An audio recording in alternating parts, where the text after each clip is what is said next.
এর সমাহার কষে থেকে 6.2 এর সমস্ত অঙ্কগুলি কিভাবে করতে হবে সেটাই করে দেখাচ্ছে। সব কয়টা অঙ্ক দেখো, তোমরা নিজেরাই পারবে করতে, কোনো ব্যাপারই না অঙ্ক করা। দেখো, সমাহারের অঙ্কের যেটা লিখতে হয়, পি মানে আসল, আর মানে হার, এন মানে বছর বা সময়, এ মানে হচ্ছে মোট। পেজ নাম্বার 117 বা 118 সমস্ত অঙ্ক দেখো। সূত্র দুটা, একটা হচ্ছে এ সমান সমান পি ব্র্যাকেটে 1 plus R by 100 bracket close N.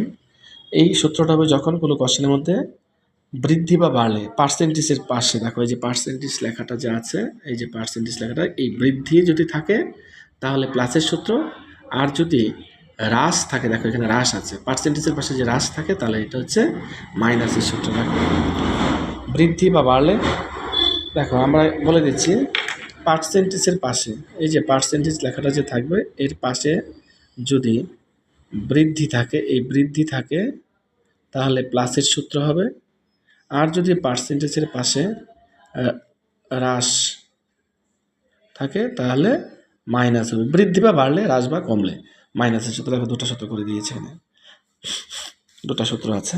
এবার দুটো সূত্রের উপর দেখো আমরা 11টা অঙ্ক, মানে 1 2 3 4 1 2 3 6 8 9 11 12 13 14, এই কয়টা 11টা অঙ্ক, টোটাল 11টা অঙ্ক কী হবে, সব একই রকম নিয়মে হবে। আর এই যে 4 5 7 10 15 দেখছো, সেটা একটু অন্যরকম নিয়মের। কীরকম, ওই লেখাগুলি দেখো, এই যে 1 2 3 6 বললাম, এগুলি বর্তমান বললে বড় সংখ্যাটি পি এর কাছে, এখানে দেখো বর্তমানে বলা আছে, এই যে বর্তমান, এরকম বর্তমান বললে এই বড় সংখ্যাটা কার কাছে বসবে, পি এর কাছে বসবে। আর যদি পূর্বে থাকে, দেখো এখানে পরের অঙ্ক দেখা হচ্ছে পূর্বে বললে, যদি অঙ্কের শেষের লাইনে পূর্বে বলে বড় সংখ্যাটি কার কাছে বসবে, এর কাছে, তখন পি এর কাছে এক্স ধরে করতে হয়। এই দেখো লেখা আছে, করে দিলাম। এবার এই সূত্রগুলো তোমাকে মনে রাখতে হবে। আমরা 1 নম্বর অঙ্কে যাচ্ছি। দেখো পি এর মান বর্তমানে বলা আছে এতজন, পার্সেন্টেজ এত বৃদ্ধি, এন মানে এবছর, এ বের করতে বলছে, মানে 2 বছর পরে কত জন হবে। দেখো সূত্র, যেহেতু এটা বৃদ্ধি তাহলে প্লাসের সূত্র। দেখো আমরা যদি সূত্রটা লিখলাম, পি এর জায়গায় পি এর মান 1, আর এর জায়গায় আর এর মান, আর এর মান 100, এন এর জায়গায় এন এর মান বসিয়ে দিলাম। লসাগু করলাম 103, এটাকে যেহেতু উপরে হোল স্কয়ার তাই দুবার লিখলাম, নিচে 4টা শূন্য উপরে 4টা শূন্য।